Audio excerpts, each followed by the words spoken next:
জাতির এক কালো অধ্যায় ১৯৭১ সালের ১৪ই ডিসেম্বর। পরাজয় নিশ্চিত জেনে বাঙালি জাতির মেরুদণ্ড ভেঙে দিতে স্বাধীনতার আগ মুহূর্তে তালিকা করে একে একে হত্যা করা হয় জাতির শ্রেষ্ঠ সন্তানদের। বুদ্ধিজীবীদের কাঙ্ক্ষিত বাংলাদেশ গড়ার মধ্য দিয়েই আত্মত্যাগ সার্থক হবে বলে মনে করেন শহীদদের সন্তানেরা। রিপোর্ট করছেন প্রমথেশ শীল।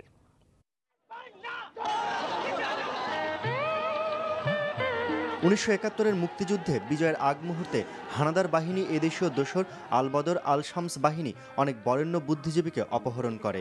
বিজয় অর্জনের পর ওই বুদ্ধিজীবীদের অনেকের ক্ষতবিক্ষত লাশ রায়ের বাজারের বধ্যভূমি থেকে উদ্ধার করা হয়। অনেকের মরদেহ চিহ্নিত করা যায়নি পচে গলে যাওয়ার কারণে। পরাজিত শক্তির হিংস্রতা কত ভয়াল রূপ নিতে পারে তারই এক মর্মান্তিক দৃষ্টান্ত ডিসেম্বরের বুদ্ধিজীবী হত্যাকাণ্ড।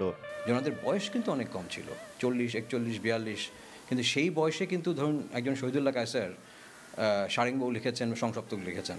সেই বয়সে কিন্তু একজন মনির চৌধুরী রক্তাক্ত প্রান্তর অথবা কবর লিখেছেন।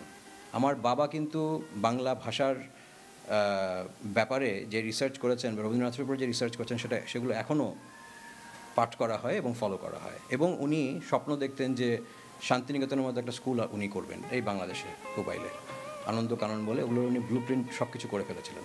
আপনি ৩৭ বছরে ওনার কাজ দেখেন, ৭টা উপন্যাস, অনেকগুলো ছোট গল্প, 2টো পত্রিকা সম্পাদনা, অন্য প্রবন্ধ, পাশাপাশি চলচ্চিত্র। শুধু কিন্তু তারা সর্বশ্রেষ্ঠ ছিলেন তাদের পেশায়, তার জন্য কিন্তু তাদেরকে মারা হয়নি। তারা ছিলেন স্বপ্নদ্রষ্টা। স্বাধীন জাতির স্বপ্নদ্রষ্টাদের হত্যার বিচারের বিষয়টি কেউ কেউ ৪৪ বছরের পুরনো বলে এড়িয়ে যেতে চান।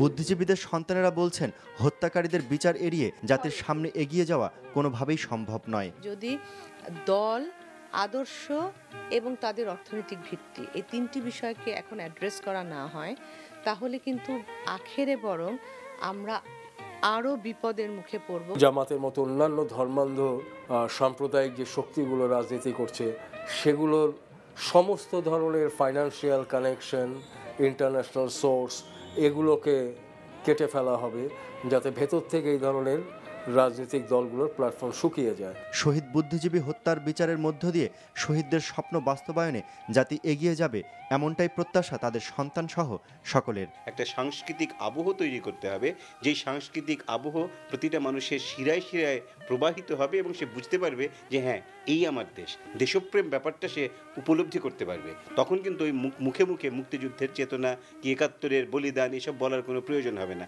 সে তার ভেতরেই সেটা লালন করবে।